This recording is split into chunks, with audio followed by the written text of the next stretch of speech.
Hey, Mark and Trisha here, and in this video you're going to be learning what are the pros and cons of traveling a lot of distance to your investment area.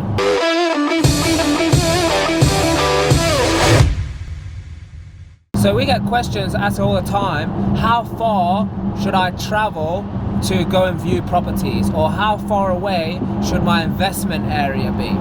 Now, it's a great question because we've got people all over the country that we coach and we're training and are building multi-million-pound property portfolios. And in other countries. Yeah, and other well, obviously that's a different thing altogether because they're building property portfolios remotely with some of the strategies that we've shared with them and they've learned from coming to our training. But I'm talking about people in the UK. So people in the UK who are asking how far should they travel to their investment area. Now, we just spent the last couple of weeks traveling all over the country, viewing different projects, which was totally amazing because we just got to, I mean, we know obviously it's great anyway, but we just got to confirm and even expand our knowingness of how rife investing in property is, because there is developments and there's being house built everywhere, and there are some major things that are going to happen over the next 5 to 10 years that will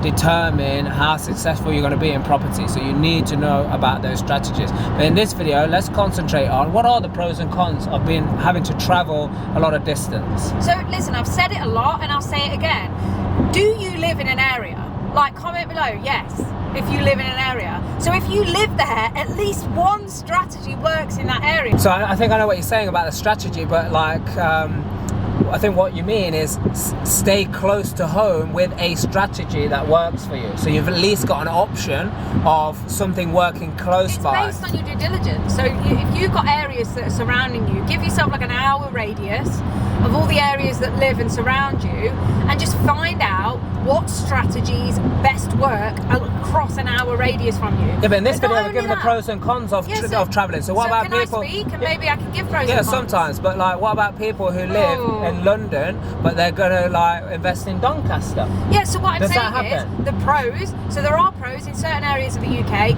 You can buy a property for very low prices, but then obviously that will come back on you with the valuations. The valuations won't be as exciting as what you could be if you went in a more expensive area. Is that a bad thing? Not a bad thing necessarily, but if you're looking at money in, money out deals, you make sure that you buy right from the very beginning, which we teach at Real Life Property World. But not only that, so you have to look at yourself and say, right, okay, am I looking to have a few smaller income sort of properties because the rent will be lower, the buy price will be lower, and then the revaluation will be lower.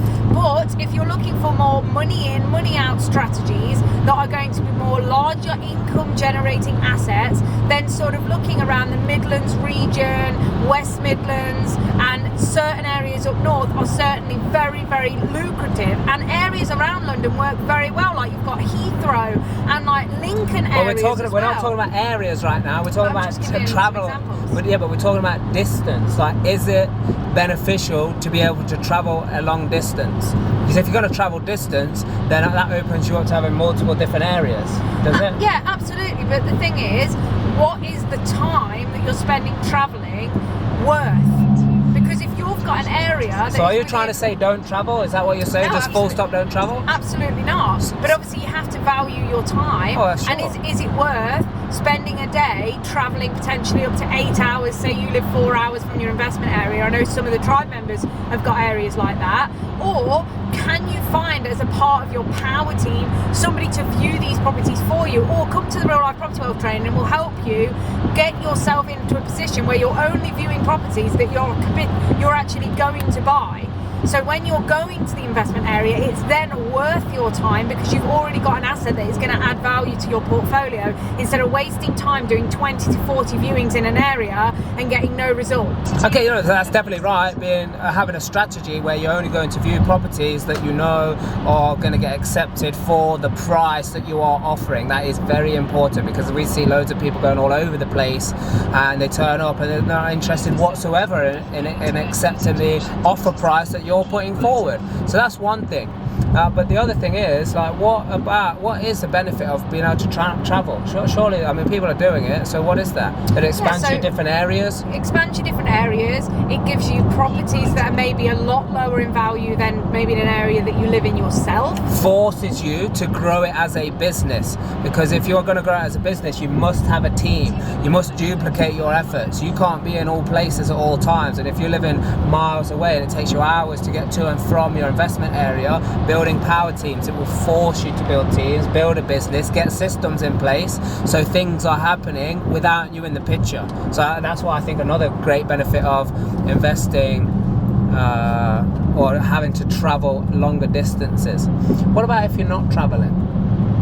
If you're not traveling, then obviously you're in a massively beneficial position, because if you notice a property, then like for us, we're within 30 to 40 minutes of our investment areas, right? All of our investment areas, and we have over 8 now, right? So the benefit of that is the moment I know about an opportunity that's maybe not even on the market yet, I'm like, right, boom, what time are you going? I'm going to meet you there.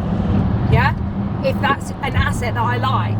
So that is a benefit, that you can get there quickly before anybody else can see it, secure the deal so nobody else, it doesn't even go on the market. So what advice would you have for people if you're who's far away, then obviously that is a challenge. You need to then start to create relationships with people that do live in the area that you're investing in, so that you can say, hey, found this opportunity, I need you to go view it for me so that it can get accepted and taken off the market. Get them to send videos, take pictures for you, etc. Teaming up. So you heard it here, there's the pros and cons. Let us know in the comments below what difficulties or challenges that you had thinking that you've either got to travel or that you don't travel. We want to hear from you. Don't forget to subscribe to this channel, turn on the notifications so when new videos come out, you're the first to hear of it. And don't forget, you got to do the right thing for the right reason, because that's the only way you're going to discover your true potential.